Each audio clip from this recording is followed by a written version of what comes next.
You feel a deep connection with this person, something almost magnetic. The way they look at you, the unspoken understanding between you, the undeniable chemistry, it all points to something real. And yet, despite this connection, they avoid you. They pull away, keep their distance, and sometimes even act as if you don't matter as much as you feel you do. This contradiction can be confusing and frustrating. How can someone feel so close to you and yet act so distant? The answer often lies in the unconscious mind. Human behavior is not always driven by logic or conscious decisions.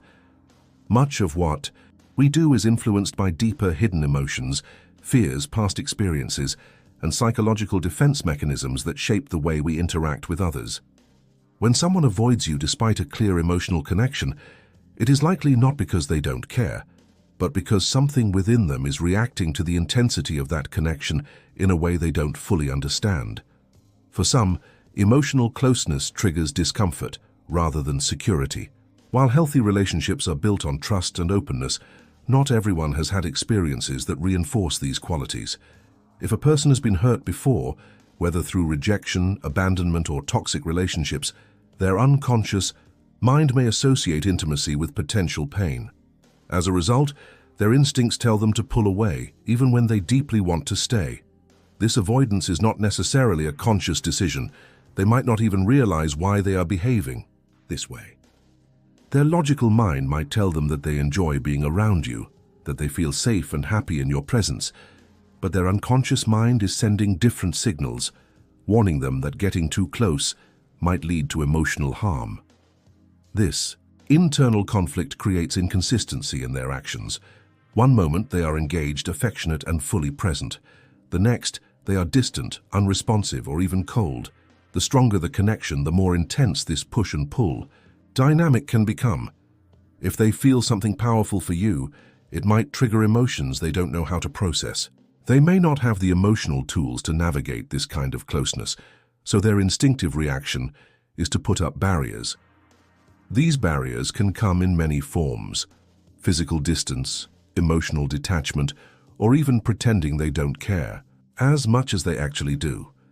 It's easy to take this behavior personally, to assume that if someone truly cared, they wouldn't act this way, but understanding the unconscious forces at play can shift your perspective. Avoidance does not always mean a lack of love or interest. Sometimes it is a sign that someone is struggling with emotions they don't fully understand. Recognizing this contradiction is the first step to unraveling it. Instead of reacting with frustration or self-doubt, it can be helpful to observe their patterns and try to understand what might be driving their actions. The unconscious mind is powerful, and until a person becomes aware of their own fears and triggers, they may continue to push away what they actually want the most. Emotional closeness is something most people crave, yet for some it can be deeply unsettling. While intimacy brings warmth, connection, and a sense of belonging, it also demands vulnerability, a state that can feel risky or even dangerous to someone who has been hurt before.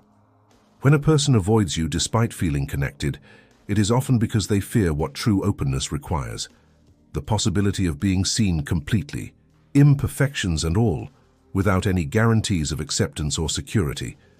Vulnerability is not just about sharing secrets or opening up emotionally.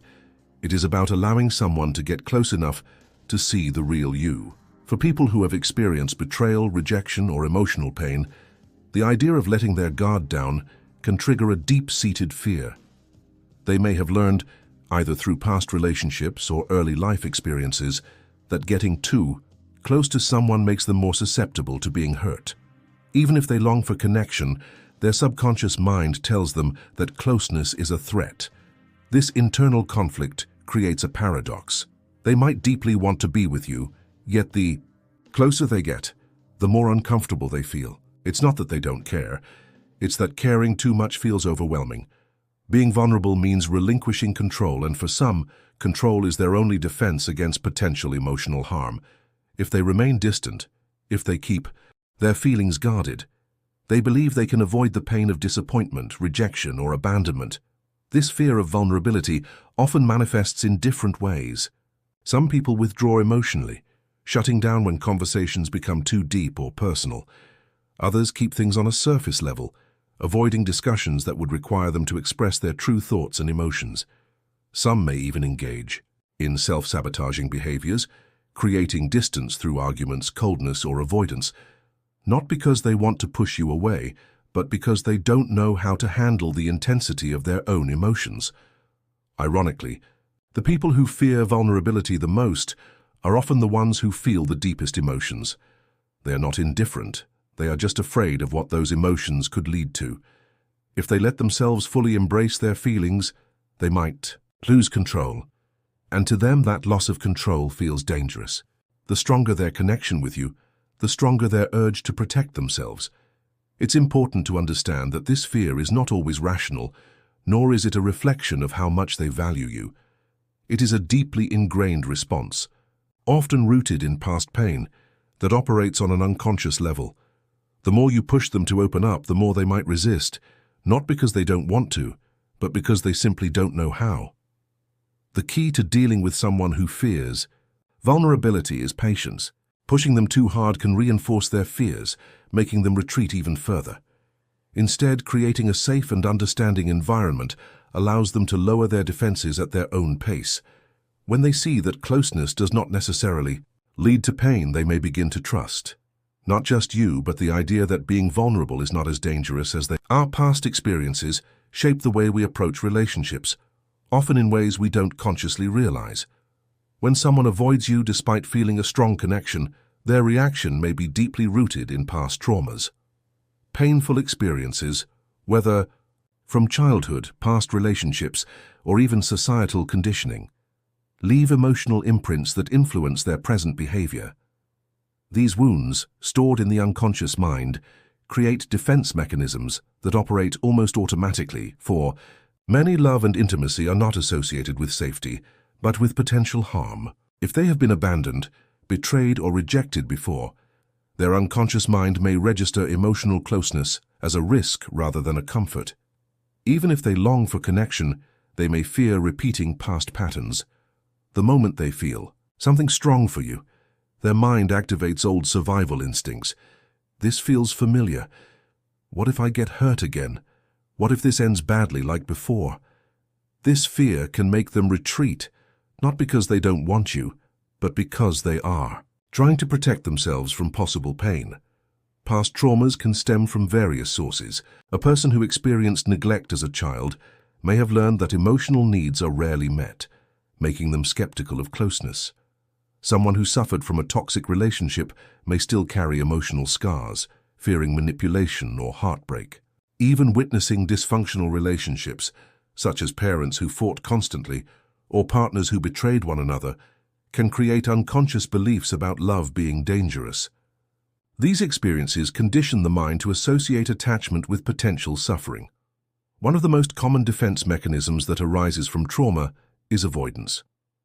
If someone has been emotionally wounded before, they may choose to keep their distance as a way to minimize future harm. Even when they meet someone who feels safe, their unconscious mind doesn't immediately recognize this. Instead, it replays old scripts, making them push away the very thing they desire. It's not logical, it's instinctive. Another defense mechanism is emotional numbing. To avoid being hurt again, some people suppress their emotions altogether. They convince themselves that they don't care as much as they do, detaching from their own feelings. This can make them appear indifferent or cold, when in reality, they are just trying to avoid experiencing emotions that feel too intense or risky. The problem with these defense mechanisms is that they prevent genuine connection. While avoiding emotional depth might seem like a way to stay safe, it also prevents them from truly experiencing love and intimacy. The mind believes it is protecting them, but in reality, it is keeping them trapped in old wounds. Understanding this can help you see that their avoidance is not about you. It is about them trying to navigate their own fears and past hurts. Healing takes time, and breaking these patterns requires self-awareness. If someone is willing to work through their past trauma, they can slowly begin to rewrite their unconscious. The stronger the emotional connection, the greater the fear of losing it. This paradox is one of the most confusing and frustrating aspects of dealing with someone who avoids you despite feeling deeply connected. When emotions run high, they do not just bring happiness and excitement, they also trigger fears, insecurities, and a sense of vulnerability that some people struggle to handle. Instead of embracing what they feel, they instinctively pull away, fearing that the very thing they want most could one day cause them pain. For many people, love is not just about joy and companionship, it is also about risk. To truly love someone means to expose oneself to the possibility of loss, disappointment, or emotional turmoil. The deeper the attachment, the more devastating it would be if things were to fall apart. If someone has already experienced emotional pain in the past, they may have developed a protective mindset.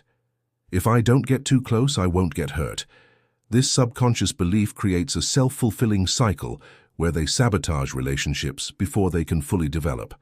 Ironically, this behavior is more common in those who feel emotions most intensely.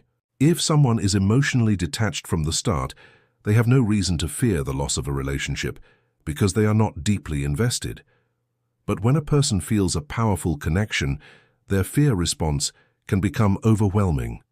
Their unconscious mind interprets their growing attachment as a potential threat, causing them to distance themselves as a defense mechanism.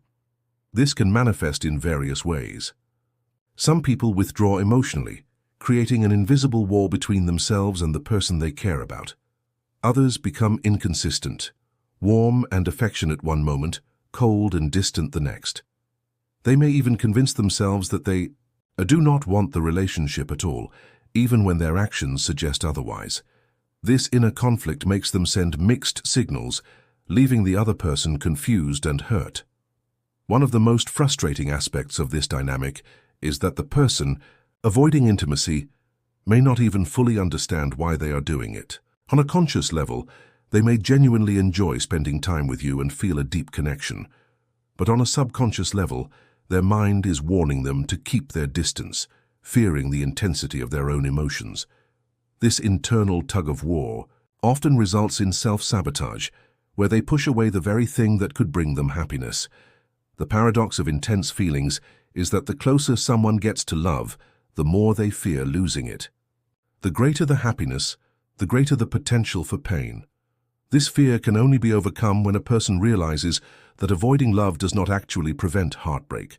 It only prevents them from experiencing genuine connection and joy. Recognizing this pattern is the first step toward change, but it requires self-awareness, emotional courage, and a willingness to embrace vulnerability despite the risks. Until then, they may continue to run from the very thing they desire most. When someone you care about avoids you, despite feeling a strong connection, it can be frustrating and painful. It's natural to wonder if they truly care, if you did something wrong, or if the relationship is doomed to fail. However, understanding that their behavior is driven by unconscious fears rather than a lack of interest can help you approach the situation with more patience and clarity. The key is not to take their actions personally, but to recognize that they are struggling with emotions they don't fully understand or know how to manage. The worst thing you can do in this situation is to chase after them or pressure them into opening up. When a person fears vulnerability, pushing them to confront their emotions before they are ready can trigger even more resistance. Instead of making them feel safe, it may reinforce their fears and cause them to withdraw further. Instead, giving them space while maintaining an open and understanding presence can be more effective. Let them know that you are there for them, but without forcing them to move at a pace they are uncomfortable with. Another important factor is communication. While it might be tempting to mirror their avoidance or play mind games, this will only create more distance. Instead, expressing your feelings calmly and honestly can help set a foundation of trust. For example, instead of accusing them of being distant, you might say something like, "I've noticed that sometimes you pull away when we get close. If there's something on your mind, I'd love to understand and support you." This approach invites them to open up without feeling pressured or judged. At the same time, it's important to establish your own emotional boundaries. While being patient and understanding is crucial, you should not sacrifice your own well-being in an attempt to fix them.